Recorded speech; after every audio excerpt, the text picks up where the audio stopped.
Sarah. Welcome to the Daily English Show. Today's guest is Derek. He's from Canada, but he's lived in Japan for quite a while, doing many things, including coaching wrestling, teaching English, and selling real estate. The first question I asked Derek was, when did you first come to Japan? I first came to Japan about 10 years ago.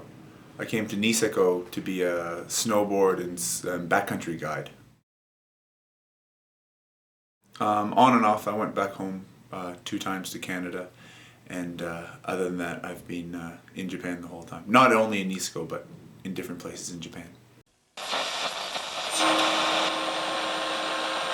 Kia ora, in Stick News today, a haunted house in New Zealand, which was used in a Peter Jackson film, is on the market. The Frighteners is a 1996 comedy horror film directed by Peter Jackson about a psychic private detective who stands in the way of a murderous Grim Reaper-like creature. Part of the movie was filmed in a house near Wellington. That house is now for sale. The house features chandeliers, a gym, a cellar, and a 5-car garage. And that was Stick News for Monday, the 19th of May. Kia ora.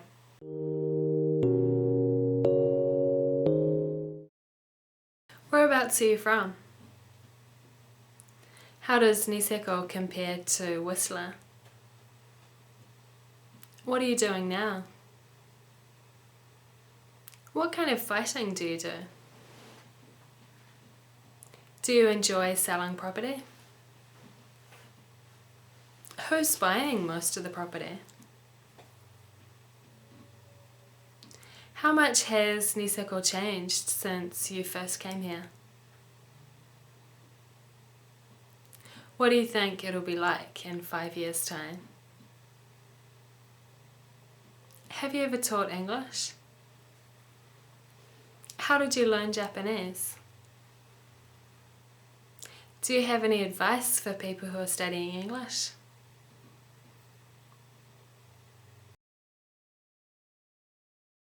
I'm from Canada. I'm originally from just outside of Toronto, but last place I lived in Whistler for 5 years before I came over to Niseko.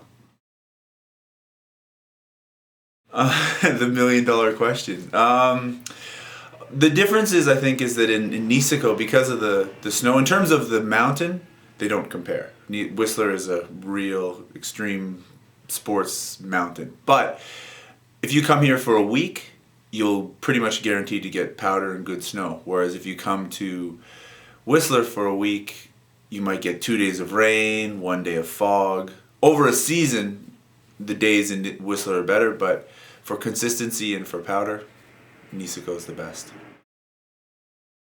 Right now I own a gym and I sell real estate for Niseko Property, one of the companies in town. I do mixed martial arts fighting, the kind like UFC, out of the gym. I'm a wrestler. Another job I've done in Japan, I was a wrestling coach for 2 years on a small island in Shimane-ken, which is way down south. But I was a wrestler for years and years growing up, and it's always been my background in my sport. So yeah, I just continued on from that. It's a way to keep in shape in the summer before the ski season starts. I do. I like the challenges of it. I like sort of the different parts of having to sell in Niseko and selling to foreigners and being a sort of a liaison between the two. Gets a little, sometimes during the winter when it gets pretty busy, you're kind of looking out the window and wishing you're up the mountain. But there's always, the great thing about here is because the ski slopes are open till 9 o'clock, you can always get in a couple hours. You can always get your riding and your turns in. It's just a matter of making your priorities. We've seen a shift. It probably was, I'd say, mostly beginning was Australians, but now we've got from all over Asia and sort of Pan-Pacific, Singapore, Hong Kong. Now we're seeing people from England, from Europe coming over.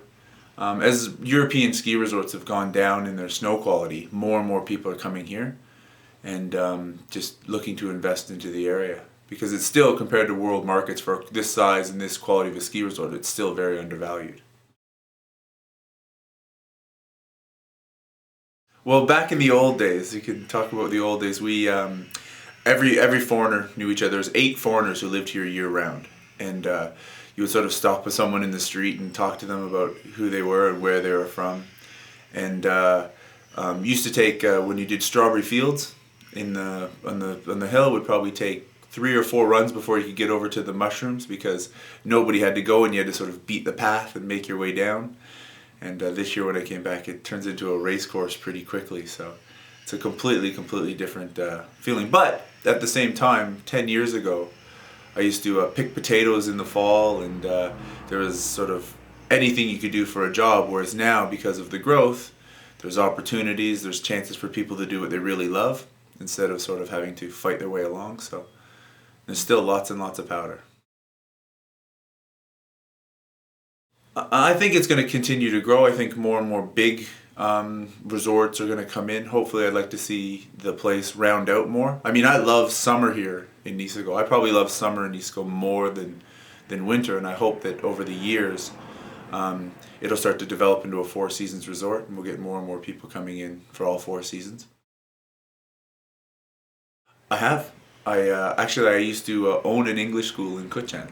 I owned the English school in Kuchan about 8 years ago, and sold it to a guy before I left. And I've taught down in. I was a JET, a Japanese exchange program. That's what I was doing the coaching on. But I also taught at a elementary school and at a primary school for 3 years. I do enjoy teaching. I enjoy teaching in a classroom. I enjoy the freedom of teaching in a classroom. I enjoy teaching kids. So it's always something I like to do, and I have my teaching degree as well. So it's something I hope to go back to someday. The first time I learned Japanese was I came here with no Japanese, and the company that I was working for told me that I would be able to. Oh, there's lots of foreigners. You have lots of experience, but I didn't have many lessons and guiding in English. So what was happening was I would have to go home at night and study my little Japanese phrase book and learn like stop, tamaru, and dangerous and abenai. And then the next day on the mountain, I'd have to try and remember these terms. So it was really good in the fact that instead of going to a big city and learning English or teaching English and not learning a lot of Japanese, I very quickly became immersed in the culture.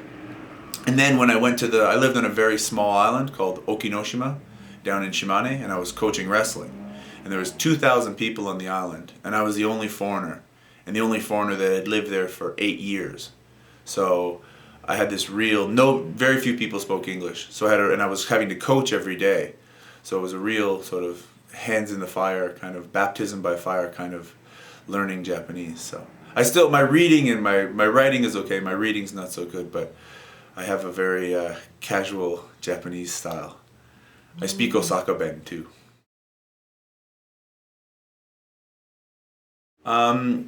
I think it works really well to immerse yourself.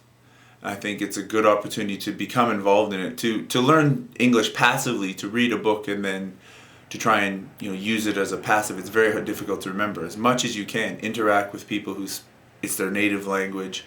Niseko is a great place to do it because there's so many foreigners here, and anywhere you can use it on a daily basis. Just force yourself to do it. Same way as I learned Japanese. Throw yourself into it. Kind of the first few days are going to be rough, but keep going, and it gets easier. And it's more enjoyable that way too. Derek is originally from California, but lived in Whistler for 5 years. False. Derek is currently working as an English teacher. False. Derek said he enjoys selling property. True. Derek says his experience learning Japanese was a baptism by fire. True. Derek said the best way to learn English was to do wrestling. False. And that was the Daily English Show. See you tomorrow. Bye.